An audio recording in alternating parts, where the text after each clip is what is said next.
Introducing the Infinix Smart 8, the successor to the Infinix Smart 7, which came out earlier this year. Infinix has made some interesting changes and some slight upgrades. Let's get to those upgrades and slight changes as well as more in this video. So, Infinix has made a lot of changes when making this smartphone. For example, the fingerprint sensor has been moved from the back to the side, and the LED flash, also known as the touch light, has been swapped with a ring light. They made it so that it could look more like the iPhone, but because of its round nature and because it's a ring, it makes the phone look a bit different from the iPhone, right?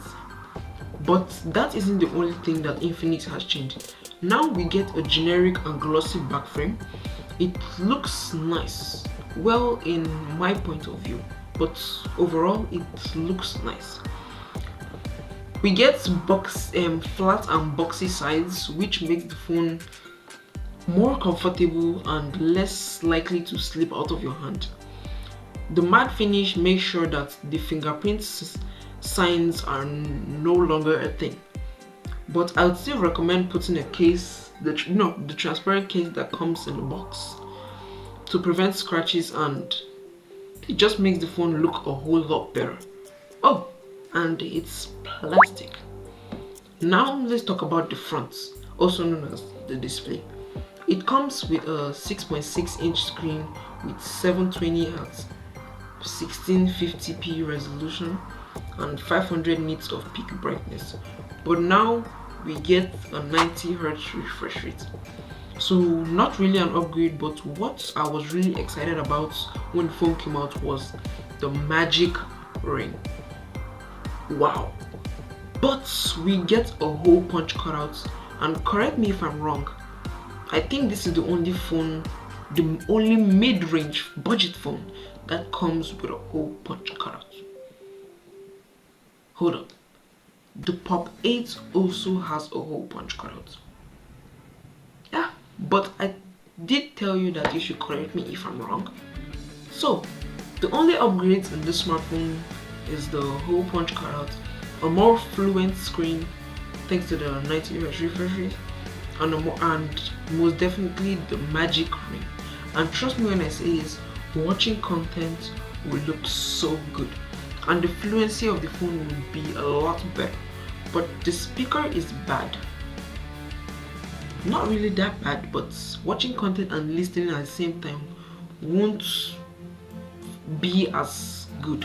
The Infinix Smart 8 comes with a Unisoc T606 chipset accompanied by a Mali G57 MC1.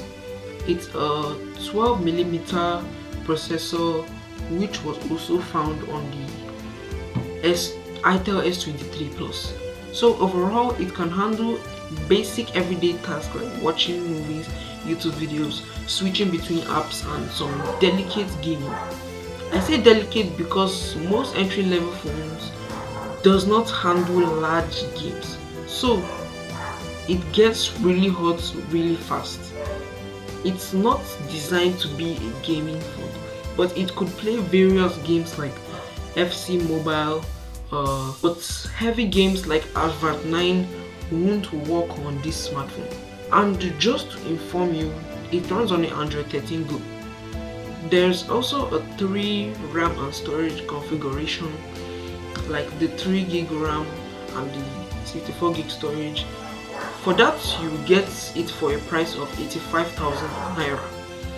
And there's also a 4GB RAM and a 128GB storage option, which I really recommend, probably because the more the RAM, the better. Oh, and the 128GB version is priced at 100,000 naira.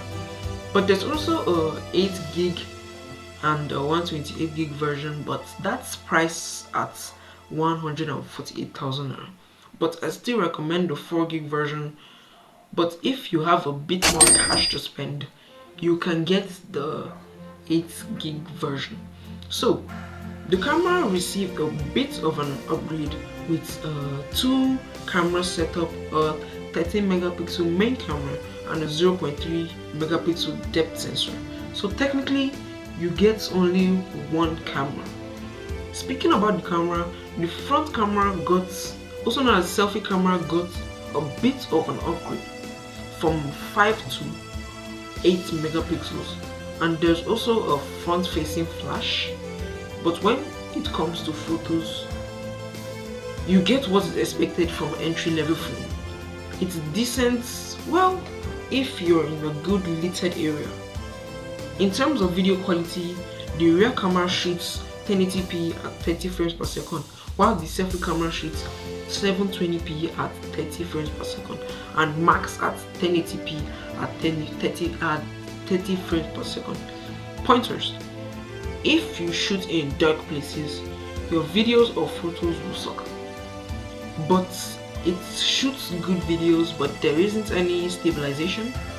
And when it comes to the battery, the phone is powered by a 5000 mAh battery, so technically moderate users can get like a full day of use. As I said earlier, it's not a gaming phone, which means it could get hot really fast, which some people absolutely hate. Maybe it could even crash safe if not careful, but as expected, the charger isn't the fastest. But as other entry-level phones, it charges from 0 to 100 in like 3+ hours, and it's just one of those phones that you use in the morning and charge in the night, those kind of phones. Oh, and it comes with a 10-watt charger in the box, and now we get Type-C charging, which is another upgrade. So, in conclusion, the Smart 8 is slightly better than its predecessor, the Infinix Smart 7, with some new upgrades. And for me, the magic ring is too overrated, mostly because it only shows when the phone is charging, when the phone is low, when there's an incoming call, and when you want to do face unlock. Thinking about it that way just makes the phone look like copycats with little to no additions to make it stand out from other entry-level phones. But I know my Nigerians will still get it because of the magic ring. But if you're the kind of person that does not like the magic ring, there's an option in the settings that will allow you to disable it. And yeah, that's my review on the Infinix Smart 7. And if you found value on this video, a sub to the channel will be spectacular. Get it? Get it? Spectacular?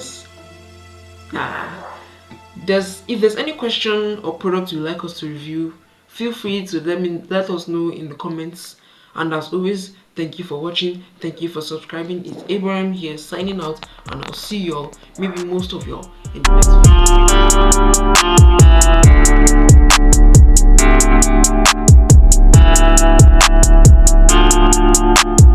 video.